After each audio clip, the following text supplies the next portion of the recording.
Thank you. I thought it was just my ears. Can you hear? Does anybody have any other questions for Dusty? Yep, on, Yes. the yellow is the road Yes, this is the road. and the orange is the property line. What's that buffer in between the two? Just a road setback. Right, yeah, it looks like there's a buffer of trees or something along there. The right way. All it is, yeah. Oh, okay, so it's an easement, The road right away. just a right of way that, so they can widen that road or whatever when they want to do it. Same thing as an easement. Curvy lines on the lot. Anything else for Dusty? So the Yes. home is existing, right? And Oh. this permit is just to allow the 25. Correct. The home is existing. He got a building permit and he expanded the size of the home and the septic tank to accommodate for more people. So that's why he started off with 13 and now he's bumping it up to 25. But it didn't, the home is an existing home. And he didn't change his footprint of the home is what I'm understanding. He kind of built up, not out. Okay. With the proper permits. Correct. Yes, he got the proper permits. He did. Mhm. And so where's the access from that Yeah, Bill's Loop Road into that property? You can't see it. It's.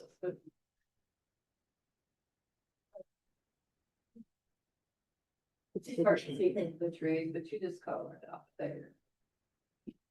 delayed reaction. You can't see it for the trees on that one. Yeah. Okay. There's a lot of trees covering up. Is that it for Dusty? Oh, God. Okay, we'll have the applicant, and he's the only one that signed up to speak, so. If you'll give us your name and your address, please. Todd McLean, and I live at 5910 Hesper Road in Billings, Montana. So we bought the cabin in the winter of 2021 with the intention of adding a few windows, maybe change the siding and update the fixtures and the finishes inside. But as we started to do that process, we discovered there were some major structural issues with the roof and the floors, floor joists. And so in the end, we took it all the way back to the foundation, except for one little part of it. So we did increase the square footage by going up. So it was originally a 2-story cabin, but part of the reason that there was a problem was the interior walls on the second floor were load bearing, but not engineered to be. And so they were on floor joists that weren't sufficient for that. So the floor joists that were holding those were breaking. So we had to just take it all the way down once we started peeling the onion. So in order to increase square footage, we just basically expanded the interior walls all the way out to the exterior load bearing wall. And then we also took it from a 2-car garage down to a 1-car garage. So that changed the footprint. It didn't change the footprint, but it changed the living space by adding square footage to the upstairs and to the garage. As far as access to it, it's actually it's a big U-shaped driveway, and I have a video if you'd like to just see it. But plenty of parking. When we had our family reunion there a couple weeks ago, and there were 13 cars, and there was still parking. That included a boat, so there's a lot of parking. And basically, if I can come over here, the road comes in here, goes up and around, and comes out over here. So there's basically 2 driveways with some connecting areas in between, which also can accommodate parking.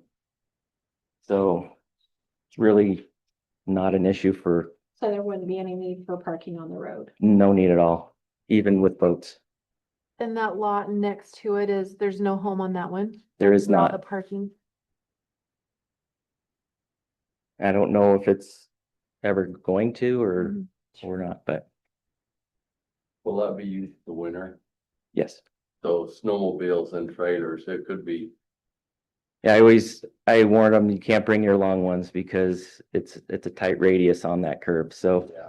So that's the only place where it is kind of an issue, but it can still, so the boat that we have, a pontoon boat, it's 22 feet and I can still make the turn. Yeah.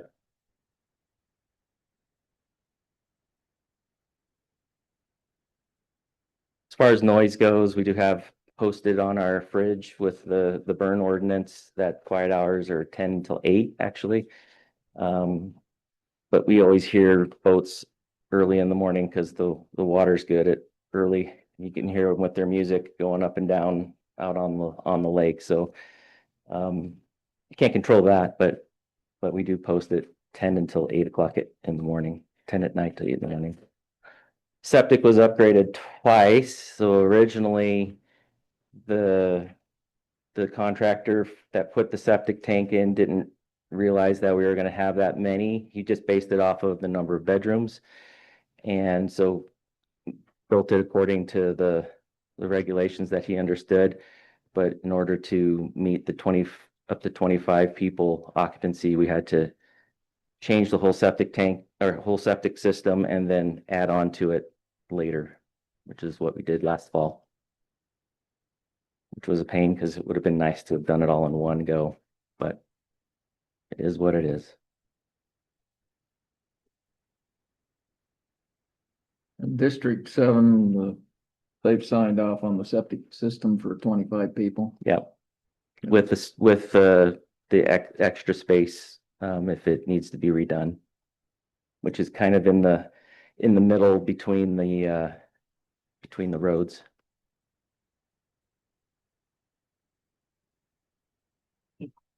I guess the only reason I mentioned about noise, you had 13 vehicles in there. And that's quite a few people. Yep. And my family, if we was there, we'd be making a lot of noise. It happens. Mm-hmm. But sometimes the neighbors don't care for it, and I just like to make sure that everybody around is. Absolutely. Yeah, and I've talked with the neighbor directly to the left of us there. They don't live there. They're considering doing a transient rental there as well, so. Does anybody have anything else? I don't believe so. I do. Smoke and carbon monoxide detectors, fire extinguishers. Those need to be checked yearly and read it, but I have to do that with my certified family home. Are you gonna be, or, I mean, I know you're gonna be watching your property, but how are you gonna manage this property from Billings? We come down several times a summer and then also fall and winter. We don't usually come in the dead of winter. We're not snowmobilers, but Right. shouldn't be an issue to be able to check our batteries and all of our Yeah. detectors. But I have to do it and I have to have it signed off by an agency. Yeah, And then, as long as we know the frequency, that just gets put on our schedule of things that we Yeah. do. And how are you going from Billings to enforce your quiet hours? Yeah, I mean, I can't police that. Do you have a property manager? We do. On site? No. She lives in Island Park, but she doesn't Okay, live. so you have on somebody site. close by, but not anybody who, that was my question. Thank Yeah, you. which I don't know that very many do, but on-site managers for transient rental properties. That's all I've got. Anybody else? How about you, JC? You have any questions? Oh, I do not. Okay. I apologize very much. And then no one else had signed up to ask questions, so. I think that's it, unless during the discussion they have a question for you. Okay, thank you. Thanks.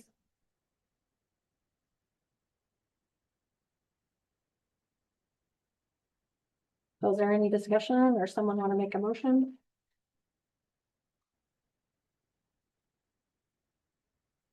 Well, there was a few comments that we received about this one that I think we should acknowledge that we received and are considerate of those comments. Just neighboring people are concerned about additional traffic on the roads. They're concerned about more draw on the water. Concerned about local area around has had to boil water because they've had issues and they're worried that increase in water use is gonna cause trouble to the neighboring properties. They're worried about the additional septic and they're worried about, I mean, they commented about the parking on the road, which I think kind of established that should not be an issue, and also a concern about they felt like the new construction that was done did change the footprint and that it was too close to the property line. But staff has confirmed that they were within their permit and within the setbacks. So I'm looking at Appendix I in the development code, which is where I believe we find all the requirements for transient Reynolds. rental, and to me, it seems like they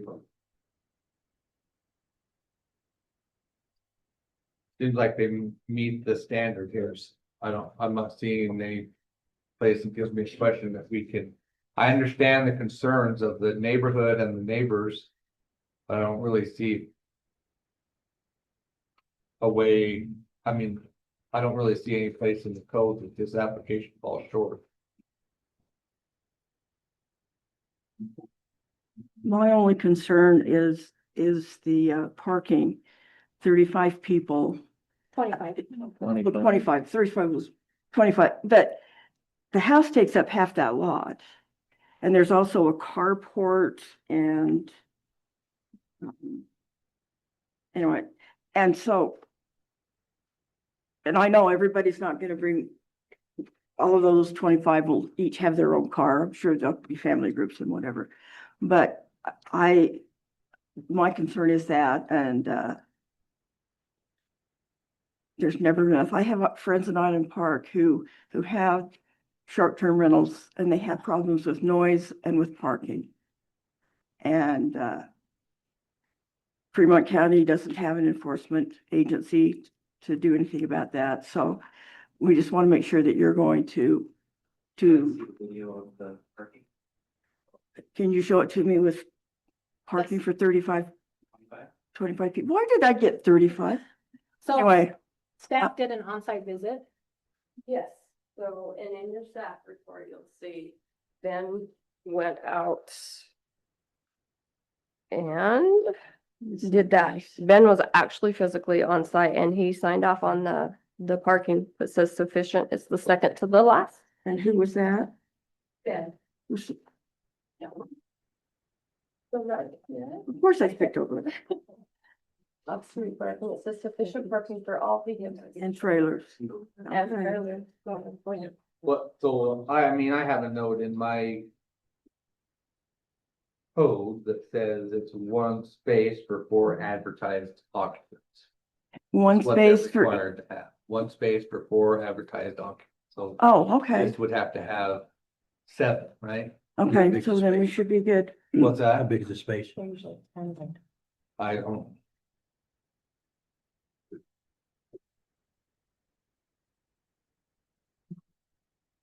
I mean, the only thing we can really go off of is the staff visited and they said it was. Ben says it's good to go, it's good to go. Like you said, it's met the requirements, as far as enforcement with noise. parking, that's not our job to do. No, it's not. Agreed. Yeah, they're in the same situation as any thousands of other short-term rentals in Island Park.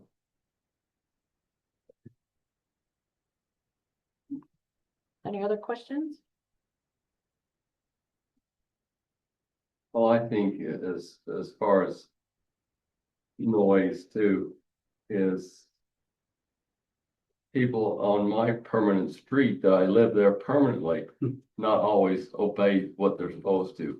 And that's just gonna happen. That's life. I think he's doing his best and I think we ought to prove it. Well, and there's not a lot of neighbors close by either, like in some of the places that we've seen. What we like about it. Entertain a motion. I'll entertain a motion, yes. Make a motion, we approve McLean Holdings LLC 25/18 with staff recommendations. I'll second. Is there any discussion? Do we need to provide some more? Just the details of, What would you add? well, just. If You have the code of the reasons why we're approving the permit. Right, if you have additional reasons for why you're making a decision besides what's in the staff report, then you can add those. Otherwise, we'll base the findings on that staff report.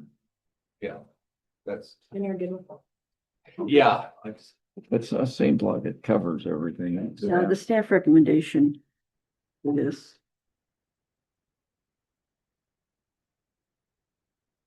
Anything else? All those in favor? I- Any opposed? So it passed unanimously. Thank you, Todd. Okay, moving on to 6.2, zone change 25-001. Sarah Eck from Commercial Limited Office to C3. The property is located at 3783 and 3784 Blue Heron in Island Park.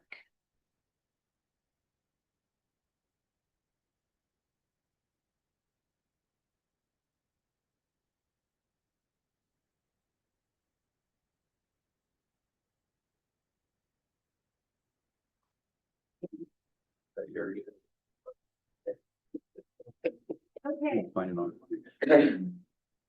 so this. All right, so these two properties are located here, right? So right along, they're not directly on Highway 20, but they're in very close proximity to Highway 20. They're in Last Chance, all right, or just above Last Chance. All right, and so just to show you these layers. First off, the zoning layer is these two properties are currently in commercial limited office. This is, ELM land or national forest right up above them. All right, there is some rural conservation right here, more national forest type down there. They're right close to the city of Island Park, you can see. And then if we look at the municipal zoning there, all of this here is commercial. And then if you look at the preferred land use, which is the basically the comprehensive plan, preferred land use map and layer, you can see that all of that preferred land use is commercial. Okay, and the preferred land use layer does not break it down any further than commercial. Therefore, all the commercial zones in our code comply with the preferred land use map. Okay? Now, just for good measure, then I'll put on our photograph. Okay. So the applicants have come in for this land change, zone change, because what they'd actually like to do here is not something that's on our list in the commercial limited office, but it is on other lists. Now, Fremont County Development Code has 4 commercial zones, all right? The limited office, then C1, C2, and C3. 3 of those zones talk about providing goods and services to people who live nearby. One of those zones talks about being close to the highway. All right. So limited office, C1 and C2 all talk about goods and services for people who live nearby. And C3 is the only zone that talks about close proximity to a highway. It doesn't specify goods and services to people who are traveling through, right? But it's the only zone that talks about being close to the highway. The other thing that C3 says, it uses the phrase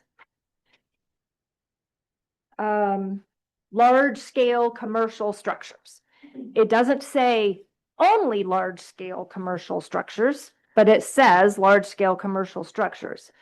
If we interpret that as being only large-scale commercial structures, then it would seem that our code has a gap between serving people who live nearby and large-scale commercial structures.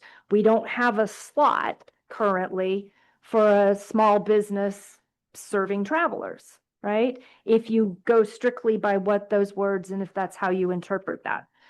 But we have to work with the code that we're given, right? The code as it exists today. And so C3 is the zone that refers to being close to the highway. So now, the other thing to consider is that while changing the zone changes what the different uses that can be done or allowed in that zone, every use requires permitting, right?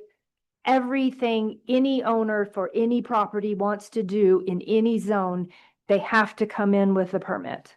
So changing a zone is not going to give anybody carte blanche to just go do whatever they want to do without ever talking to us again, right? Any usage is going to have to come in for a permit. Now, you all got quite a few written comments. I sent all those scans to you on those. I do have the printouts. I didn't include all of those in the packet that I provided you, but I have them if you want to look at them. We received quite a few comments in support of this zone change, and we've received some comments in opposition to this zone change, right? So I've given you a summary of those written comments in your staff report here. Okay, so so I would tell you that staff recommendation is that this zone change be approved because it is consistent with the preferred land use map. It is close to Highway 20, which is an appropriate location for businesses, and it is lining up with our comprehensive plan and our code purposes for keeping commercial operations in commercial zones and away from agricultural and sensitive areas. Questions for me?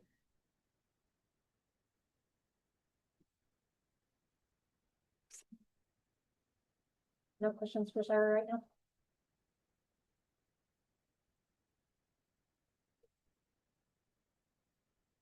I think we're good. Okay.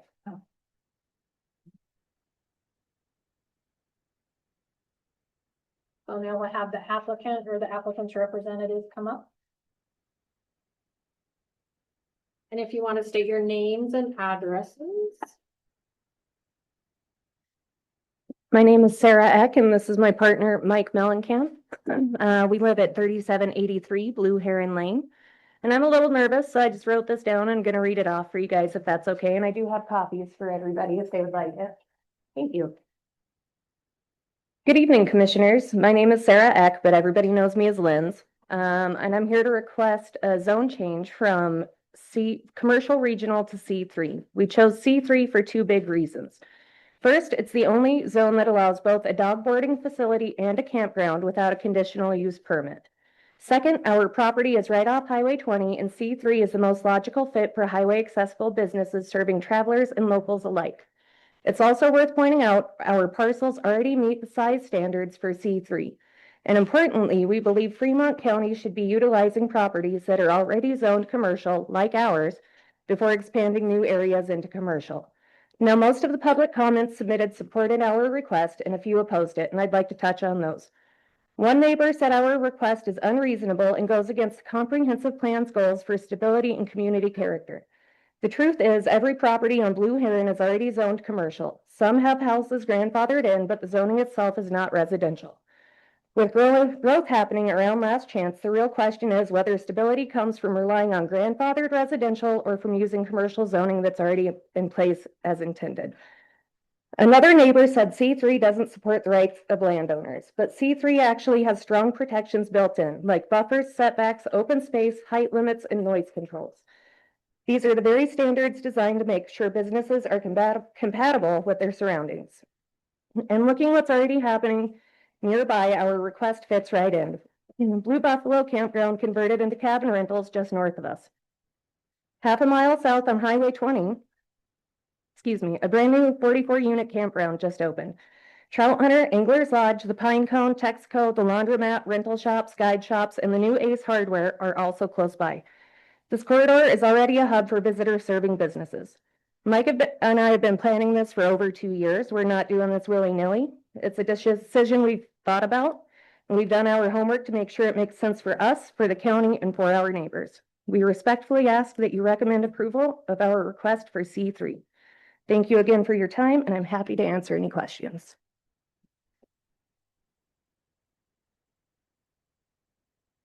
Does anybody have any questions for Sarah right now?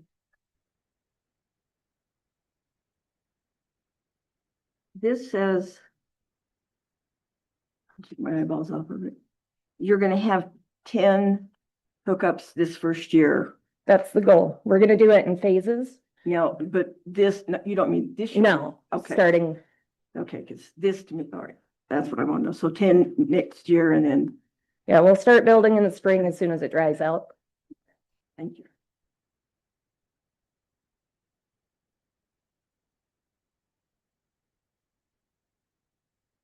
Anything else?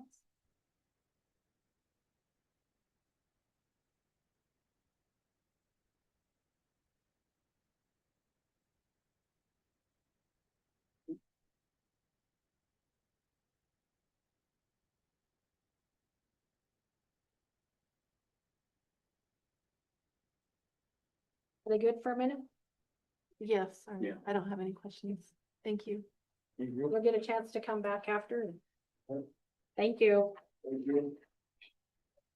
Mike, he's a big talker.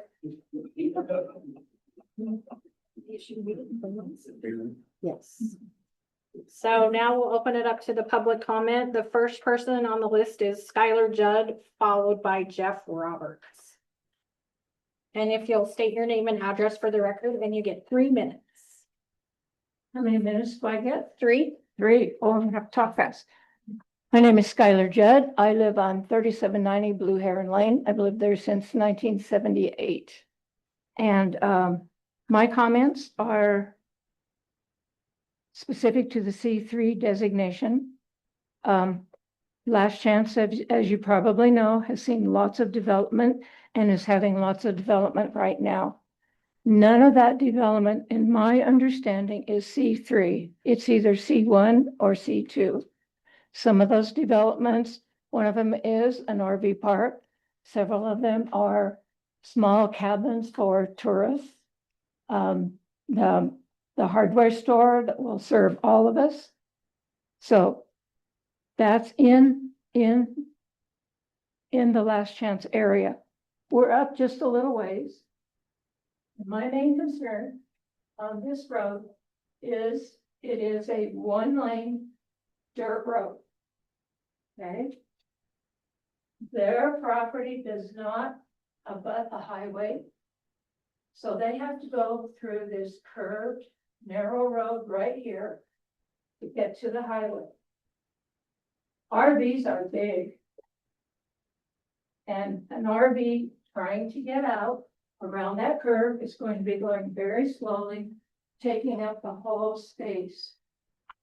Okay? We have a medical emergency. My husband was just in the hospital for a week, which is neither here nor there. But if this were in place, and there were 5 RVs trying to get out, they could not get back to any of the properties back here. Those are totally blocked. If there was a fire, God hope we don't get one of those big forest fires, but if there was a big one, all these RVs trying to get out of this narrow, 1-lane curvy road that they cannot widen. We're trapped back there. We're gonna die because we can't get out. And some of the people in the RV park would die too, because they couldn't get out. Nothing can be done from these property owners about this part right here. So to me, that is, Bottleneck. it's real scary. Yeah. So. Thank you very much. Thank you. Jeff Roberts. I'm Jeff Roberts. I am a property owner at 3788 Blue Heron. Sure. My home address is 322 84th Avenue Northeast, Medina, Washington. Can I ask a clarifying question from your comments? Did you distribute summaries of our submissions, or did they actually get our submissions? They got your actual. But okay, because I know a lot of people spent time on that. Great. So I've written things down here. I'm a little nervous as well.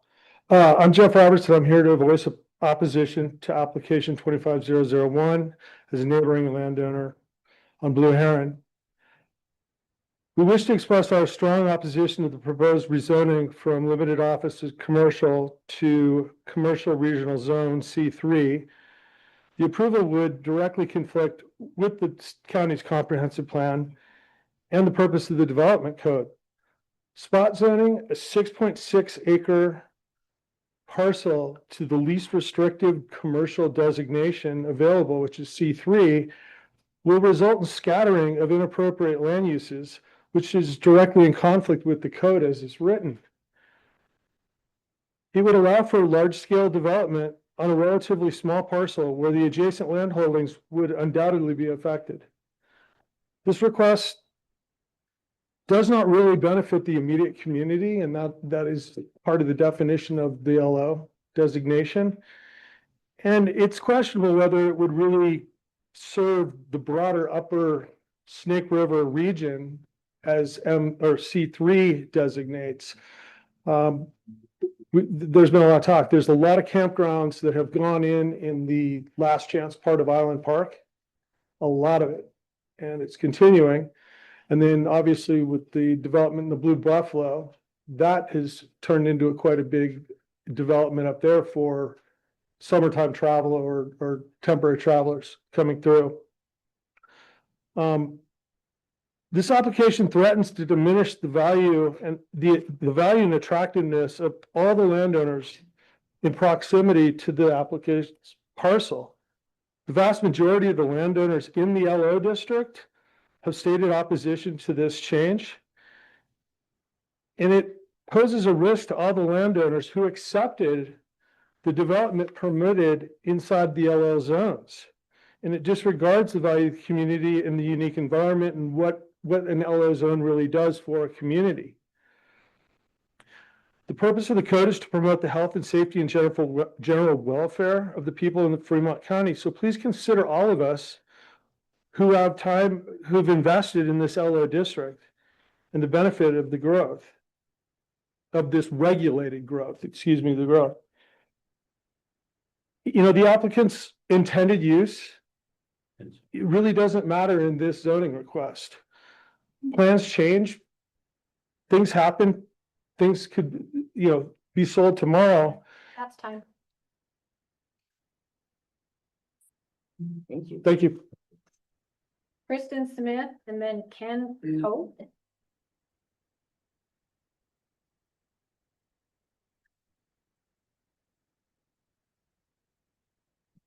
My name is Kristen Smith. You want my mailing address or my, it's P.O. Box 350 Island Park, Idaho. I am here to represent as Lakeside Lodge, a business in Island Park, Idaho. We have known Sarah for, gosh, almost 10 years now. We have watched her and Mike walk through this whole dream of theirs that they have. This is not, like she said, not willy-nilly. They know what they're doing. They're going by everything that they need to. They're local. They actually live in Island Park. So if something were to happen, they're right there on site. They're not in a different state where you have to call them and figure out what to do. They will be able to know what to do. They know the community. If you're from Island Park, you know Sarah. And you can ask any resident in Island Park if they know Sarah, and they'll say yes, because she has been in Island Park for so long. One thing I really like about their dream is they're gonna add RV sites, and you think of how struggle the employee housing is right now in Island Park. You can't find it for people. We have, even at Lakeside, we have people want to come to work and there's nowhere to live because everything else is already an Airbnb or they can't afford it. But if she has her RV campground for seasonal people, or especially employees that want to stay in their trailer, they can. And that would be a great benefit for the community, for Island Park. And a lot of our RV parks right now, they switched over, so they don't have seasonals. And if they do, they're outrageous and employees can't pay for them. So we are recommending that you do approve her request. Thank you. Thank you. Ken Cope, and then Flint McLeod.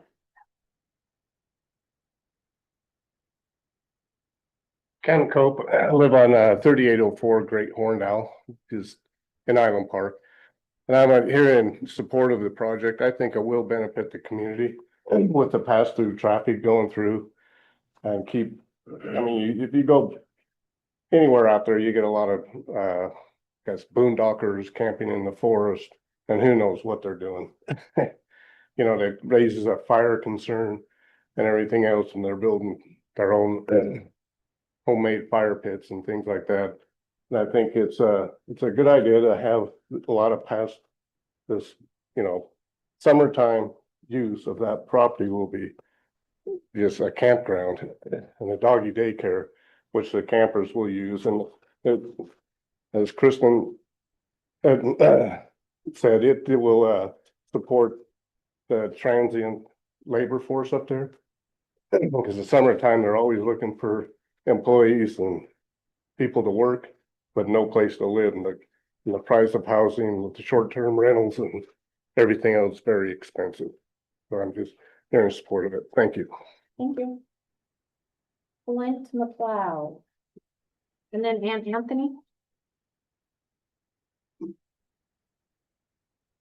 Hi, Flint McLeod, 409 Idaho Street, Ashton, and I'd like to speak in support of Sarah and Mike in this zone change. I think it's a great spot for the use that they want to do. I agree with Ken, I think was his name, that the safest place for people to camp in Island Park is in a campground where it's a controlled environment, it just keeps that many more people out in the forest and making messes and starting fires and who knows what else could happen. I think the use for that land is fitted perfectly for what they're doing with this zone change.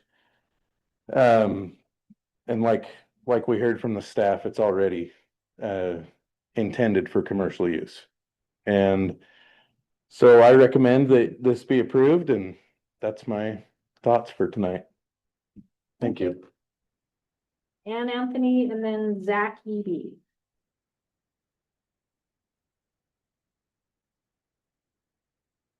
And Anthony, Post Office Box 152, Island Park. I live out in Shotgun. When Sarah first started talking about this acquisition of the home and the acreage, they had great plans. And I said to her at that time, I said, this will be a great addition to the community. After Blue Buffalo took over the property, what was originally the old KOA, they turned all of those into mini cabins versus the 30 RV spots they had. And that was a huge loss in the area. And even though there's been another one developed at Last Chance, they're slow to get going. And that is what that property is intended for. It's zone commercial in the first place. They have enough property to develop it and do what's necessary. They're both hard workers, and I know it will be a beautiful addition off Highway 20. And also less transient campers, and that's another huge problem in Island Park. People that just pull off the road somewhere to camp because every other campground is full. So that's my main reason to support Sarah. I think this is a great addition to Island Park. Thank you. Zach Eby and then Mitzi Lewis. Hi, my name is Zach. We own and operate Anglers Lodge and River Lodge right there in Last Chance. What's your address, Zach? 3358 Old Highway 191. We have approximately 10 acres of commercial ground right there surrounding Sarah's land. I honestly can't think of a better use for that property. One of the biggest issues and hurdles that we come up with, especially with the price of ground and housing now, is places for people to park. Have random places where employees have to put trailers in different spots. If we had something like that offering to the community, it would be a massive help for all of us.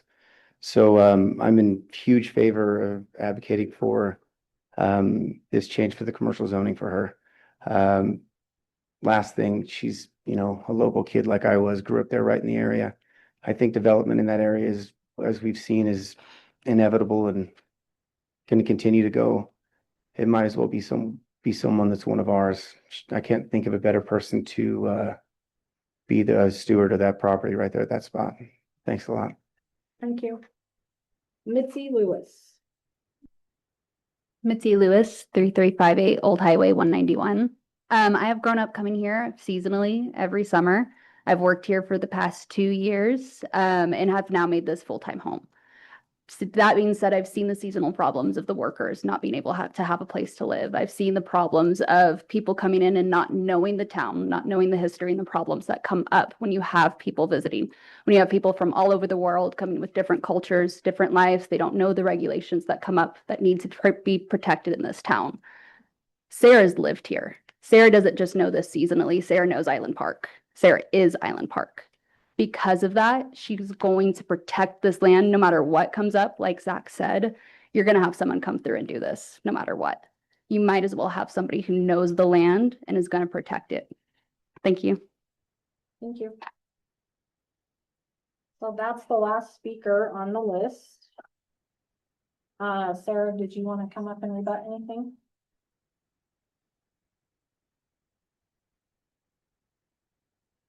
So with that, we'll close the public hearing and then it's time for us to talk about it and ask questions or.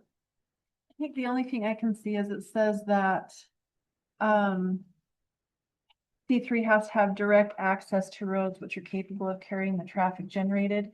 So I know, will that road be? That curved road. Is that okay? I mean, can we even talk about that, and has it been looked at? Because I can't tell by the picture. Is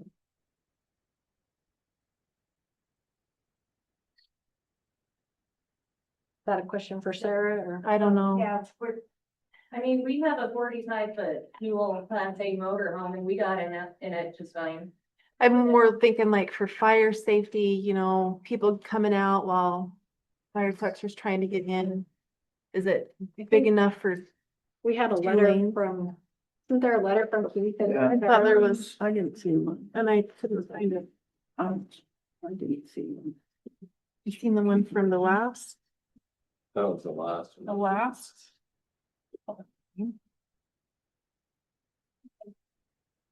Harold, you got a response back from the Richie, right? We have not had a response over. I did talk to him personally and he had no issues verbally. We have nothing in writing from the fire district. But he has to contact him and he did so. Okay, so I guess my question bounced back to you guys, like, is there requirements in place for their permit that they would have to make sure that's accessible for two A lanes? fire truck loaded. That would be a fire code question, if we would deal with Defer. that construction time, that we would look at the building plans and we'd say, okay, does this need additional access? It's not gonna slip away, it's just. The question of how to interpret that requirement for the direct access is really up to you guys. If you feel that their access is not adequate, then you can say so. If you feel that that is adequate, a road that connects to the highway is pretty decent access. There is a pretty. Nope. That would be my only thought on that, is the road. That's my concern. I've seen some of those roads and I think that what she's trying to do, it sounds like it would be more of a help to have it, but that road seems to be, if you just by chance have a big outfit coming in and then one coming out and they get blocked, it can be blocked for 2 hours or who knows how long. So just to, we're not looking at their project, we're looking at the zone change. So those are questions when she came, if they come with an application for a specific project, those would all be addressed in that application for a project. So in the code, in 4.15040, B1, says conversion of any land to these uses should be accompanied by plans to accommodate these uses in terms of public improvements, transportation and other facilities. So like, can we put approval on this and on a condition that the roads are approved or signed off on? Yeah. Yeah. That would make me feel better about it. I'm just Yeah. thinking fire safety mostly. I read this real quick in the response from Idaho Transportation Department. It says ITD is in support of the development of this location. Access at Blue Heron Lane will be the only access allowed for this development. The proposed access north of Blue Heron Lane will not be allowed due to the 500-foot spacing requirements between accesses. ITD would like to see a right turn lane constructed for the safety and mobility to this development. A mini TIS can be performed to provide information regarding whether a turn lane is warranted or not. A couple engineering firms recommend for this study to use whatever. So anyways, that was from the Idaho Transportation Department, their concern on it. So I think that would just be one thing we would probably like to see is that study on that, but other than that, I don't see anything that holds me up on it.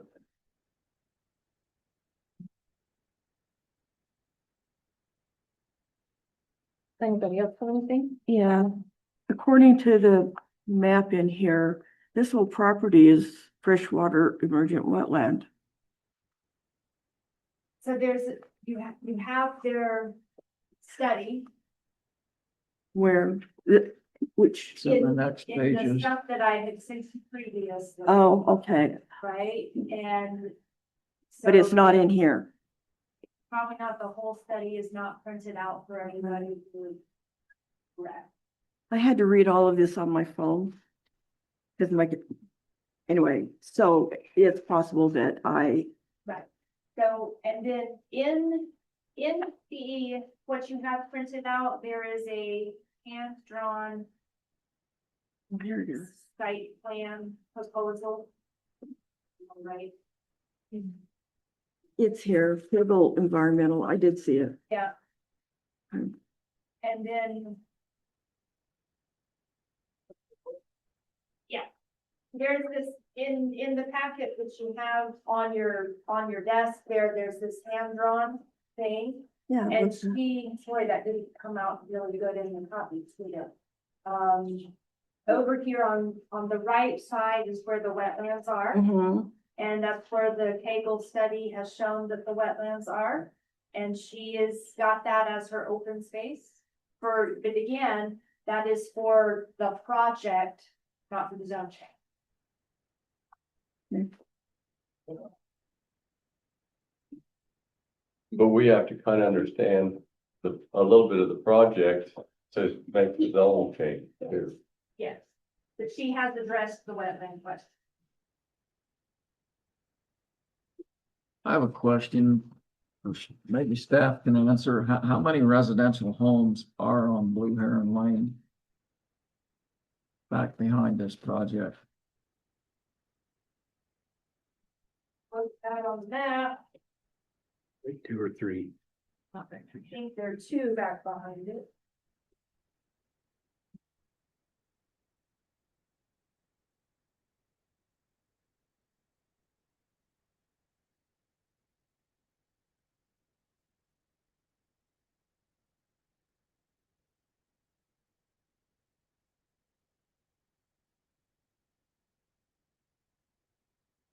They're just looking at that, there's this compound and this compound. No, there's one to the north as well.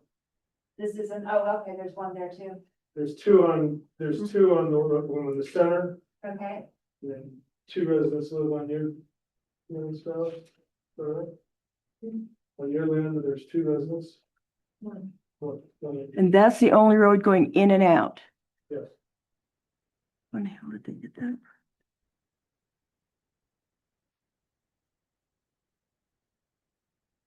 You ever had a fire in the neighborhood, guys? Any of you that lived up in that area, have you ever had a fire? No. Okay, But there's obviously concern coming from the north. No. All over the land. No. yeah, She Oh, sorry. asked a specific question. I'm sorry, I wasn't supposed to ask you that. That's me being out of The highway line. Department said, so you can see there's another access that has historically been there, but only used for that house on that front lot. But But the highway department has said they're not gonna allow that. For access. I can't tell from this drawing. Is that up on top that Just you're on top of saying? that property. Yes. Yeah, because there's not 500 feet between the 2 accesses.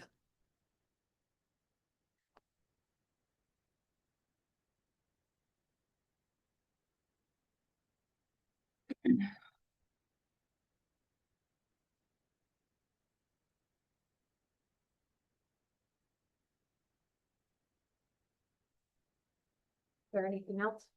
I can't see any reason that we couldn't approve that except for that road. That road makes me nervous. I don't know if we can make some type of a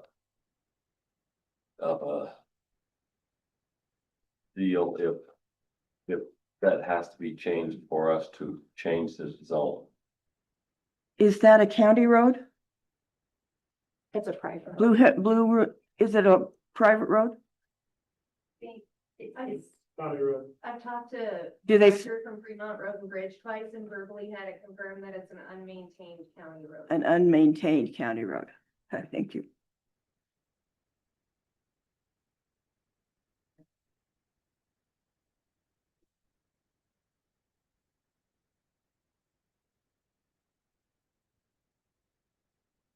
I mean, at the time of the application for development, we've done this many times of ask and require improvements to roads up to county standards on any road. But not for such a small, I mean, most of the time when we've done that, seems like there's been, there's a ton of development around it. This doesn't, is the only difference I see there. Well, and is that owned by the county that they can widen it? It's unmaintained. Yeah. But there must be an They could easement. isn't maintain I there? had that same question. Yeah, if it's wide enough that the county has the right to widen that. No, that's something that they'll have to do. County will have, the commissioners. Yeah, that's a development question, I think. But we need to know that if we're gonna change the zone. I think we should put it as a condition that they, I don't Well, know how I'd word that. The thing is that if we change the zone and then they do nothing, Yeah, then the road is how it is. If we change the zone and they want to develop it, then they have to come. Yep. And so I think it'd be at the time of development that we require that. Is that? I don't know, it says That's what I- conversion of any land. Right. I mean, that would be the time. That would be now. That's my interpretation, that when you convert it to the different zone. It should have plans, like not the work done, but a plan to improve that part. I have one more question too. Go ahead.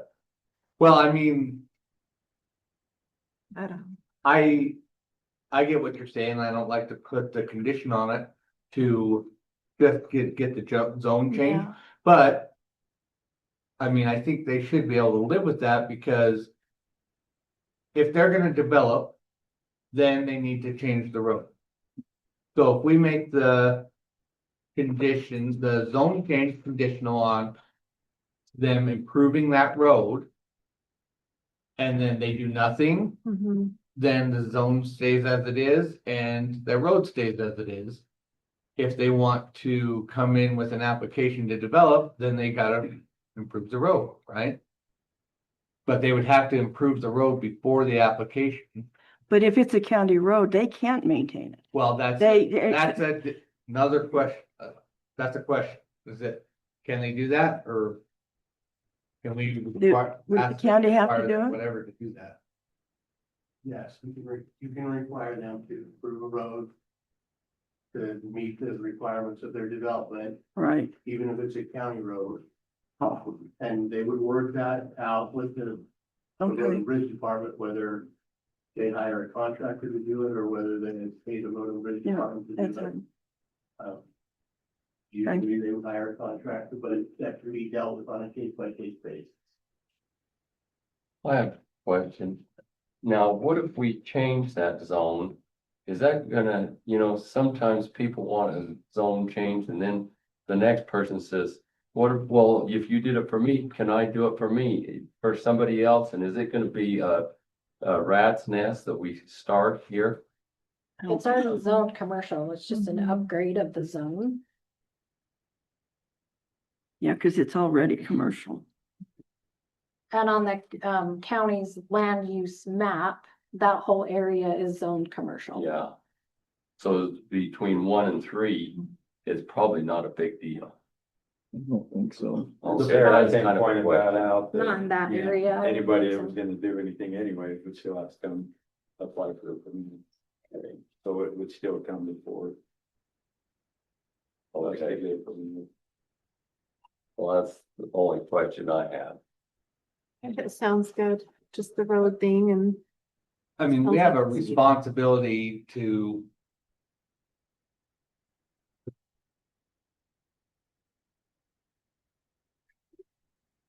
Provide some protection to these residences on Blue Heron, but they're in the commercial zone themselves. Mhm. And so. But I think the buffer and the fact that they can improve the road. That's. Are we ready for a motion? Sure. Anybody like to make a motion?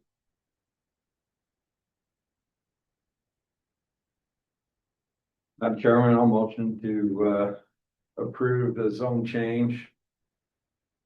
For what do we call it? 25-001. It's been motion. Can I have a second? Second. Been motion and seconded. Is there any discussion? We didn't add any condition to this. You want to do it now or you want to do it when they come back for their bridge? That's up to you. Well, We ought to write, we right ought here to when put they come something back. in Yeah. on that All road. they can do it. It's true. You want to That's add fine. something? What? Does anybody, do we want to add something or? I think we should, actually. What would you add? That they, Have the road checked, maybe.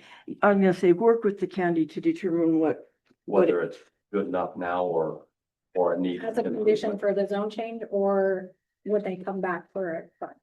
No, I'd do it with the zone change. If it's a commercial property, better roads are basically, I mean, if you've got a commercial property, you've got to have a better road. So maybe just like what ITD is saying. Well, and in addition to that, they're gonna develop on an unmaintained county road. I've driven on a few of those and they get pretty rough. So if they would work with the county to make whatever improvements are, or I don't know how to, my problem is I don't know how to word this, but they need a letter from the county road supervisor as to whether the condition of the road is good enough for what they propose. That make any sense? But then whoever made the motion, I can't win that, so. JC made the motion. I made the motion. I'd like to keep it as is. We can vote. If you don't like it, we can shut it down and someone else, but I think we need to do these things one step at a time. Okay. So. So the motion stands as presented. Okay. All in favor? Aye. Any opposed? Unanimous. The next item of business is schedule the next meeting. Okay. Next month in September, our regular meeting is supposed to be the 18th, right? No, the 15th. I have a conflict there where I need to be out of town. I'm wondering if we can move the September meeting to the 8th. And then, depending on what else is in the pipeline, we may have a second meeting in September towards the end of the month, but can we do our meeting on the 8th instead of the 15th? Does that work for enough of you? Fine, me. We can do that. The 8th at 7 o'clock. How do you keep saying that? I approve. Very good. Anybody not able to be here on the 8th? On the 8th. Oh, it's good for me. Okay. Then just a couple other things, Kathy. I've been talking to IT about laptops Oh, yeah. or tablets. We haven't finalized anything yet, but we're working on it. Okay. To be honest, I had been thinking about that right before, as I was compiling stacks of paper, thinking we really need to just put this on a device. It's easier to read it on a device, is it? Your development code. Every time I have to hand search through the development code for something, I pull my hair out. Yeah. It's so much easier just to open it in a reader, the Adobe reader or the whatever software, and just search for what you want. Yeah, and it's so fast and Yeah, going through it, it's too easy to miss. right. So we're working on it. It's a good suggestion. The other thing, there were some questions last week that came in by email about some things. Kathy mentioned one, the sandbox RV. Apparently there's some old information on some of the websites. There's no plan for them to do anything there. I don't know why they don't update that better, but I talked to the actual ATV invasion guy. He says they don't have any plans for any vendors or any events. They're going to sponsor some group rides, but that's it. And yet But it was that's- in multiple places that they scheduled it. Sandbox planned to have it, and then they didn't. I know, and this has been an ongoing issue with them. I looked at that after I read your email, and if it doesn't, it says August was 29th through the 31st, but then if you page down, it's 2024. Yeah. Really? But, On the one but it that- doesn't that say I that on see. the ad in, the ad on the chamber, it said 2025. I didn't So- see that one. Okay, so how we handle this is when someone advertises, they're gonna do something that is a violation or may be a violation, we call them and we talk to them about it and we talk about the rules. But until they actually violate, then just having that bad information on their website or or information about something that would be a violation isn't a violation of our code. So we don't cite them.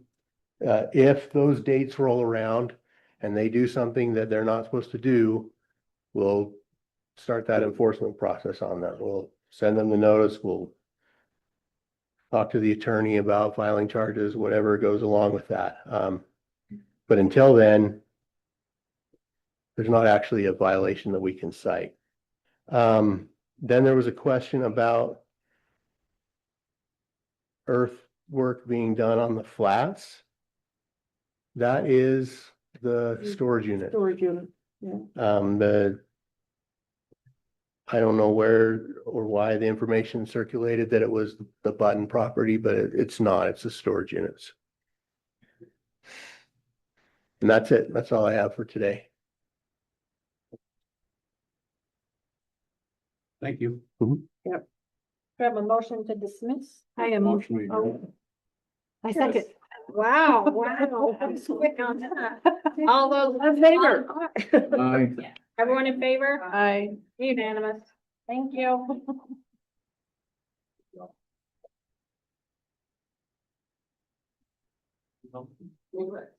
Wow, we're getting up here. No, I think JC being late. Good job, Risa. There you go.